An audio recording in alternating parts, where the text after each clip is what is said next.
1736 or something. 11/16. I can't even believe I can chord the damn thing. I'll tell you why Mitch played the solo, because I didn't want to touch it. That's the truth. Okay.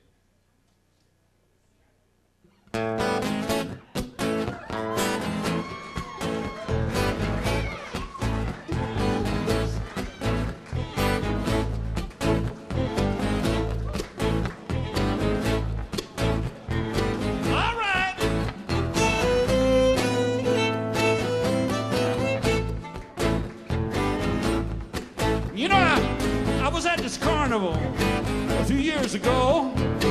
No big deal, they had the Ferris wheel, the same old junk, you know. I strolled around the grounds until I found this little tent. The man outside gave a speech, and this is approximately how it went. She walks, she talks, she crawls around on a bed like a reptile. Heard it all before, except for one part. He said it won't cost you money, children. You got to pay with your heart. Oh, Sharon, what do you do to these men?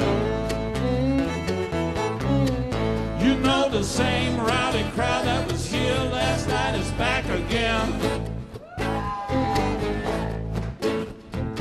Of course, I went right inside and I searched around for a seat. The lights went low, and the lights went low.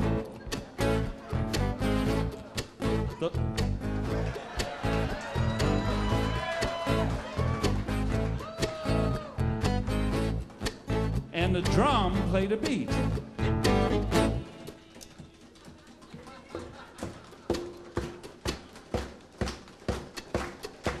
Then out come a girl in a scarf and a sneeze.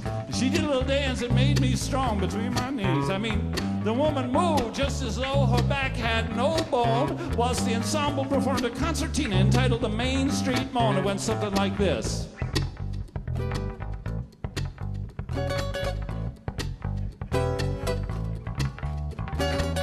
Went exactly like this. This is it.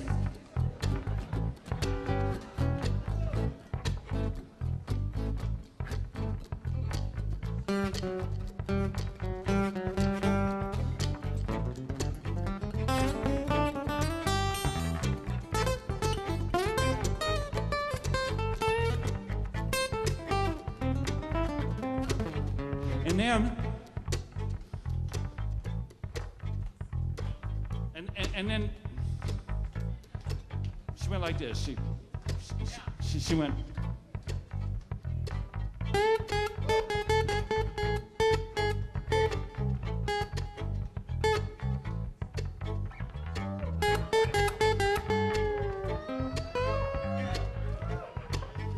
And then she went like this. She went.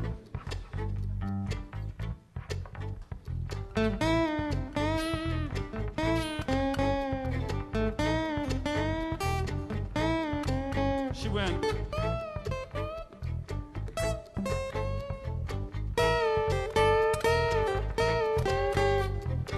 And then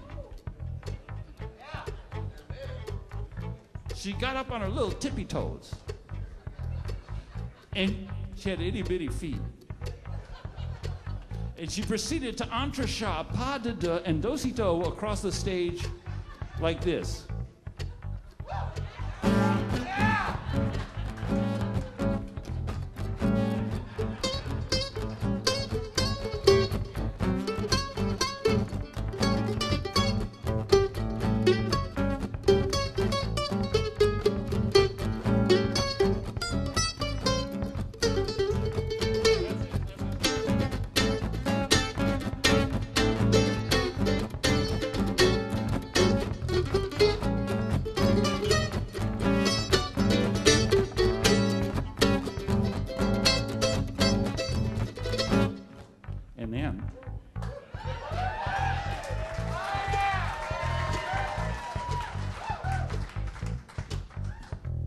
There was one particular part of the stage, I've never understood this, but you know, it was just a wooden floor, but there was one particular part of that stage that spoke to something deep inside of her.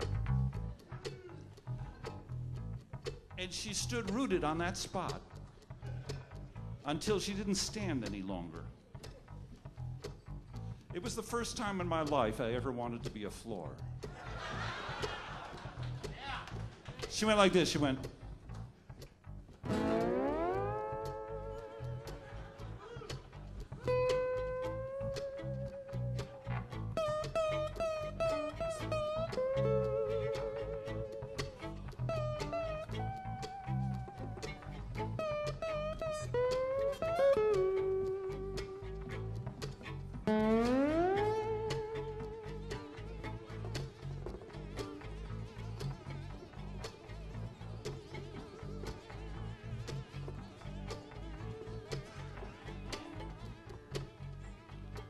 And then, this woman performed a maneuver so phantasmagorical. She did something so extrapolatory, so phenomenologically superfluous, so extraordinary hirsute, that to this very moment in time, I doubt the evidence of my own oracular organs. Because standing there alone upon the stage, without saying a word, without making a noise, without uttering a sound, without a single audible, intelligible syllable issuing from betwixt those firm but pliant, moist, and oh so inviting ruby red lips, it seemed to me as though the very movements of her body were calling out my name. No! She went like this, she went.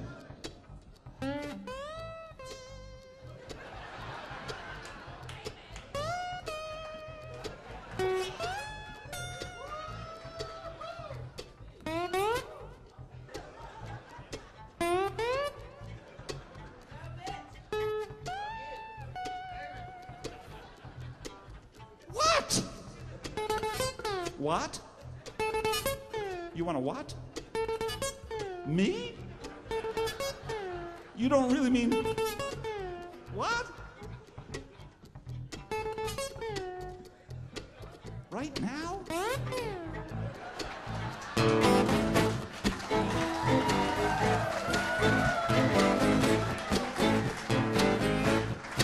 And then she smiled a smile for the whole world to see. She turned her head and she looked right at me. I must have jumped at least 10 feet in the air. When I come down, that girl wasn't there. Oh, Sharon, what do you do to these men? You know the same rowdy crowd that was here last night is back again. Oh, then out rushed this dude with curly red hair. He had a big bushy beard and a bill like a Kodiak bear. He said, cease and desist from the demonstrations. That's the termination of the show.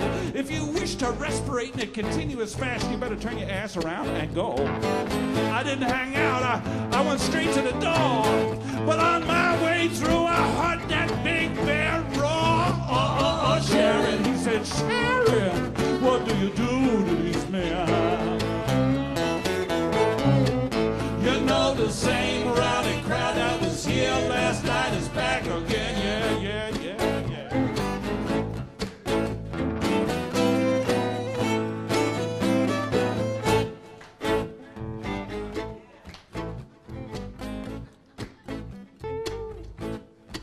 Well, every night the show played in town, I was right there. Just a couple steps ahead of that big nasty bear. And you know, it worked the way the man had predicted in his speech at the start, because folks, when the carny left town, it took along a bunch of my heart, and I still get a pain up to the tip of my bone every time I hear a band play that Main Street Morn. Oh, Sharon, what do you do to these men? You know the same right.